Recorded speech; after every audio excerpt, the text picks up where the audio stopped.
Yes, behold, behold the no kings, the no brains, the self-anointed, self-appointed intellectuals of chaos, my friends, have no focus, no apparent mission that I can figure out, no worldview. They have no theology, no philosophy, no consistent moral structure other than one collective, reflexive, obsessional hatred for Donald Trump. TDS, baby. Oh my God. It's not even political. It's Pavlovian. It's wild. They hear his name and they salivate, become friendant. They salivate and spew webs of with rage. I choke up thinking about this. They're not thinkers. Excuse me. They're triggered, I guess, programs, automatons, programs, and running on some kind of script written by what? Some global architect somewhere who understands nothing more than the manipulation of individuals better than they understand the rudiments of whatever it is they're fighting for.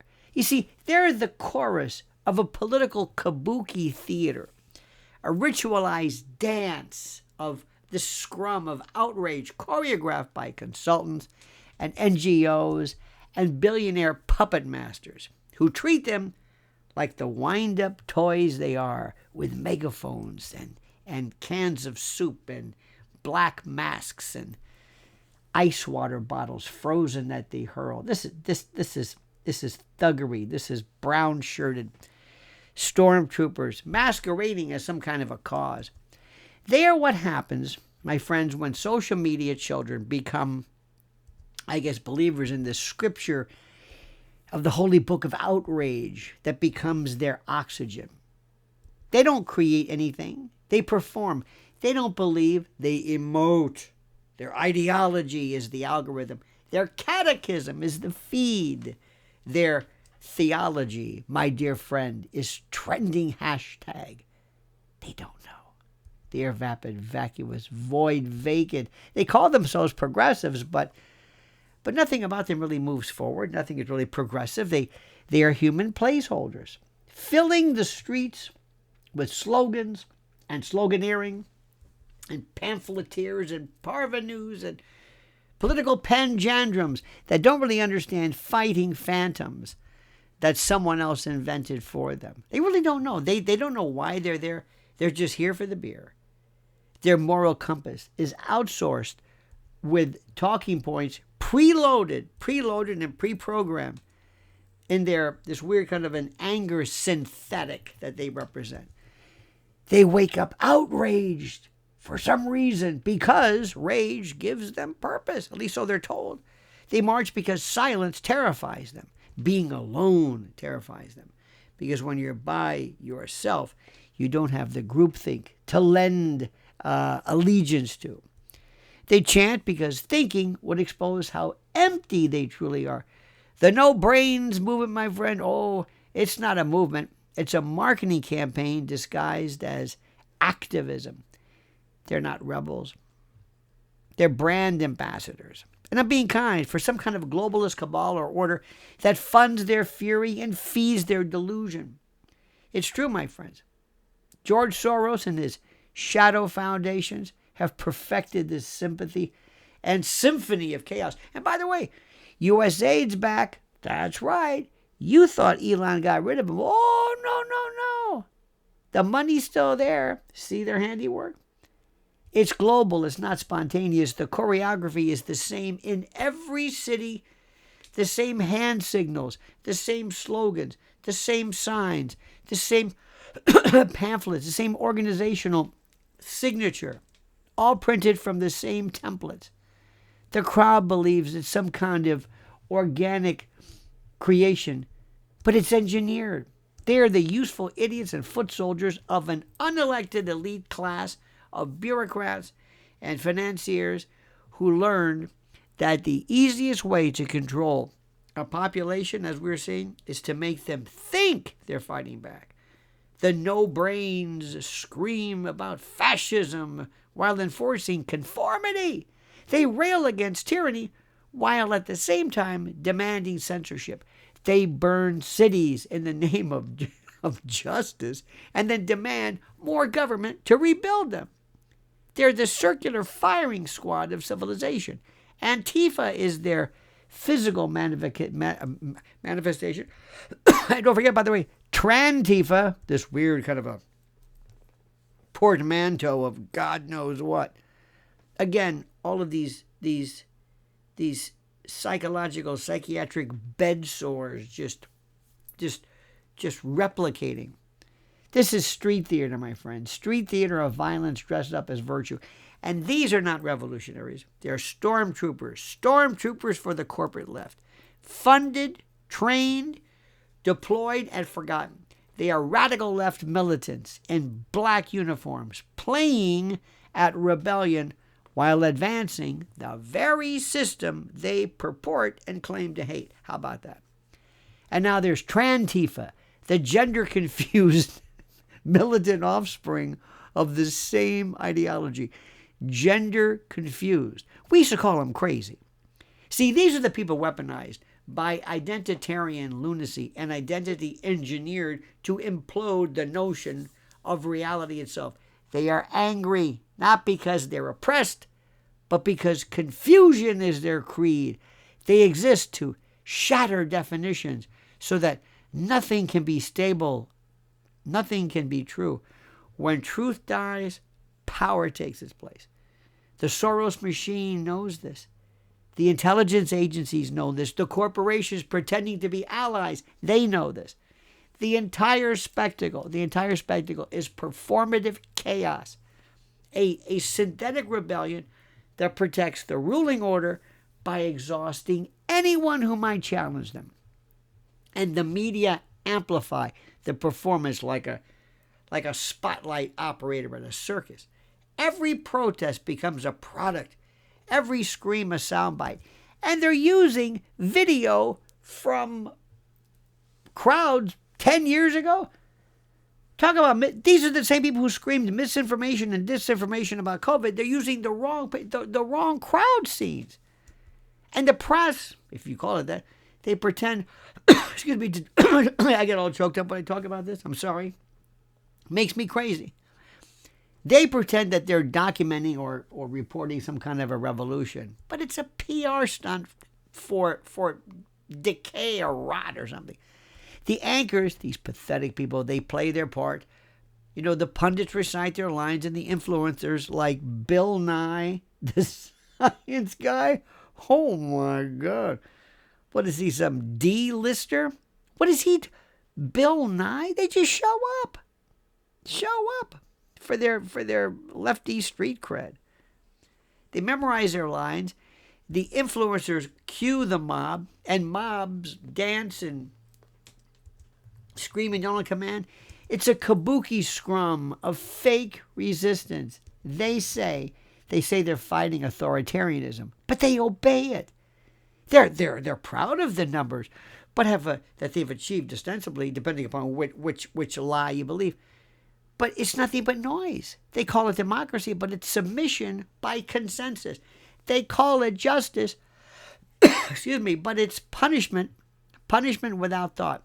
They call it inclusion, but it's just enforced obedience. The result is not progress, but paralysis. My friends, the cities are collapsing, schools are just falling apart and imploding, and the streets are turning into tent colonies, and the no brains, no kings marchers, they still move on. Excuse me, I'm so sorry, still convinced that they're saving the world from something by destroying it. They live for the performance, for the feeling of significance that comes from collective hysteria. It's true. They think their screams matter, but they're background noise in a digital experiment. They think they're the revolution, but they're the test subjects, the test dummies, ladies and gentlemen. The global technocrats watch from above, measuring the emotional data streams, refining the scripts, tightening the loops. It's not politics. It's behavioral engineering. And they bought and built a civilization of controlled chaos. Listen to me. The mobs are the pressure valve. When truth surfaces, release the outrage. When corruption leaks, flood the streets with protest. When elites are concerned, change the subject with another crisis. These people don't see it. They're proud to be pawns. They post selfies at riots. They have no idea what they're doing. They film, destruction, and they call it content. They're addicted to dopamine and delusion. You know, that swiping dopamine. It's weird. They're the dream experiment of every Tavistock and Frankfurt School architect that ever lived. And make no mistake, this was designed, it was orchestrated. They don't hate Trump because of policy or personality. They hate him because he broke their trance.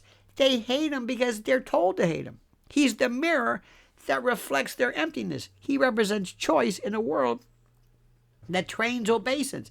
He is the forbidden symbol of agency. The no brains, no kings, they can't forgive him by reminding them, by the way, that freedom still exists, and freedom isn't free. They rage at him the way slaves rage at the sight of an unlocked door. That is why every institution works in unison to keep them in the trance. The universities teach conformity as enlightenment.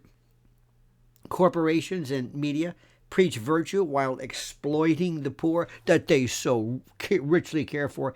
And the tech platforms shape everything to feed and to reward their outrage and bury reflection. Every algorithm is designed to keep them pissed off and angry, because anger consumes thought, keeps them busy. The no kings and no brains are addicted to fury, because without it, they would have to confront the void inside. They would have to know what they're talking about.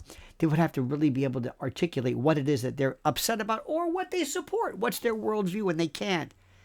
They have traded meaning for movement and substance for spectacle. They chant because silence reveals truth. They protest because peace exposes emptiness. My friends, they pretend to resist, but they obey perfectly. They are obeisant, obedient revolutionaries, fighting imaginary villains to protect their real masters. And they scream. They scream about freedom while volunteering for surveillance. They demand equality while bowing and kneeling to oligarchs. We won't. They're the perfect modern citizen, angry, loud, distracted, and own lock, stock, and barrel. And yet, all is not lost. Awareness is the one virus the system cannot contain. Listen, the moment you see the choreography, you can't unsee it. The moment you stop reacting, you start resisting. Awareness breaks hypnosis. The only way to defeat the mob is to refuse to join it. Do not repeat their slogans. Do not share their hysteria. Do not feed the algorithm with your own outrage. The real rebellion is stillness. The real revolution is thought. If you want to fight back, start with yourself. Guard your attention like gold. Question every command. Every command that begins with experts say or sources confirm. Every one of these phrases is a leash. It's a collar, a yoke. Cut it. Take one act of autonomy every day. Refuse to participate in the theater. Do not perform. Create, build, speak truth in your own words. When they tell you to comply, smile and think instead. When they demand conformity, answer with clarity. You can do it. And when they say, follow the crowd, take another road, every quiet refusal is a blow to the machinery. Listen to me. Every independent thought is an act of war. The no kings, no brains folks, they can't survive awareness because their power depends on a collective blindness, omniscience, and ignorance. They're not strong, they're loud. They're not united, they're synchronized, choreographed. They have no depth, only volume. The illusion ends the moment you stop clapping. That's the truth system. And what they fear. The mob doesn't want you to think. So think. That's your weapon. That's your rebellion. Think. That is your victory. Research. Own the news. Find your own news. Do not wait for people to tell you what to think. Think on your own. Be in control of your own destiny. You can do this, and we can do this together. Don't give up. This is far from over. Oh, no, no, no. Don't let them think for a moment that they've won, because they are not even close. You dig? Now comment as you see fit.